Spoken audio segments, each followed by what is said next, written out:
Lalu setelah adanya masalah-masalah yang sudah dijelaskan di atas tadi, akhirnya timbullah yang namanya kebijakan untuk menyelesaikan masalah tersebut.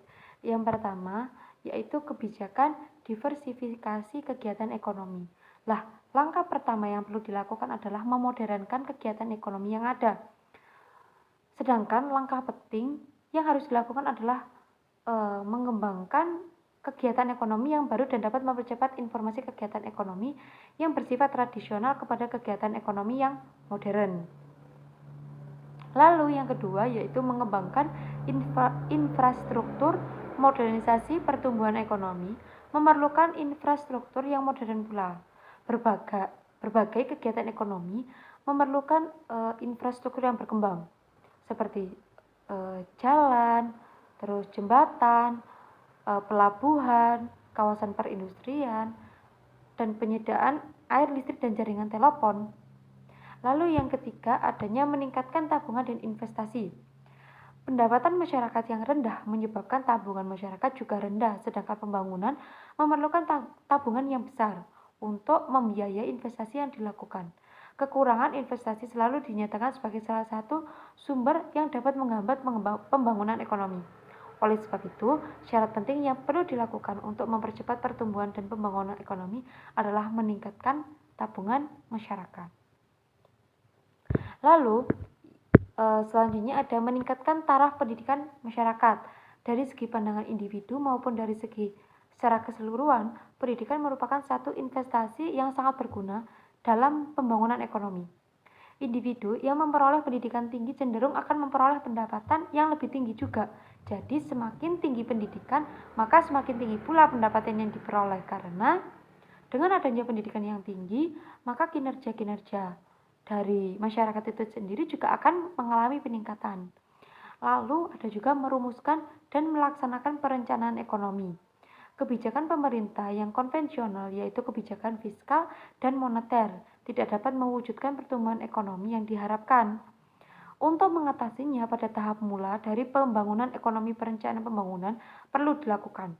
Melalui perencanaan pembangunan dapat pula ditentukan sejauh mana investasi swasta dan pemerintahan perlu untuk dilakukan sehingga mencapai suatu tujuan pertumbuhan yang telah ditentukan.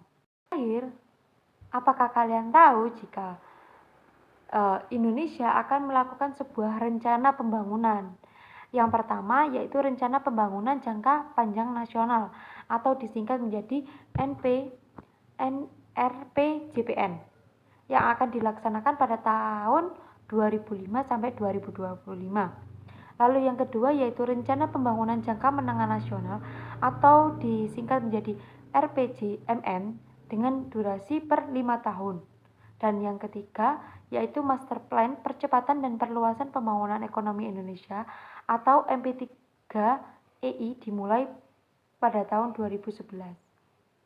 Jadi kalian sebagai generasi muda jangan lupa untuk terus belajar dan meningkatkan wawasan sehingga kalian bisa membantu lebih memodernkan lagi kinerja-kinerja atau mungkin meningkatkan inovasi dan kreativitas kalian untuk melakukan pembangunan sehingga negara Indonesia akan beranjak menjadi negara yang maju.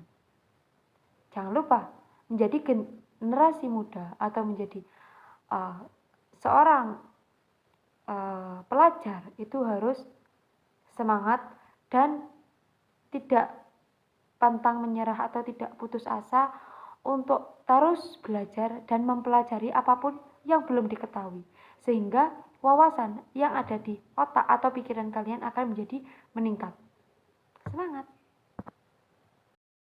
Sekian penjelasan dari saya mengenai pertumbuhan dan pembangunan ekonomi. Jika ada salah kata, mohon maaf. Saya akhiri.